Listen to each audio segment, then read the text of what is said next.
சென்னையில் ஒரு ஃபேமஸ் பேச்சாளர், நல்ல பேச்சாளர்,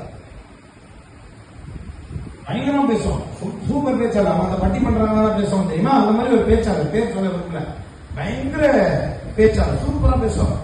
பைபிளை பத்தி பேச ஆரம்பிச்சாங்கன்னு வச்சுக்கோங்களேன், அப்படியே மனப்பாடமா அப்படிப்பாங்க.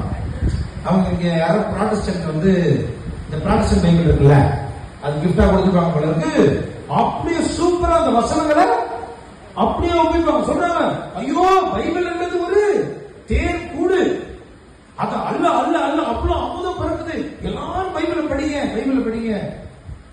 இவ்வளவு பேசுதுல்ல, அந்த மாதிரி இயேசு கிறிஸ்து ஏத்துச்சாங்க கிடையாது. நான் சொல்ல புரியுதா? பைபிள் இவ்வளவு பார்த்து அது இருக்க வார்த்தைகள் அவ்வளவு ஆழமானது, அதிசயமானது, அபூர்வமானது, ஆண்டவருடைய வார்த்தை, எல்லாரும் படிக்க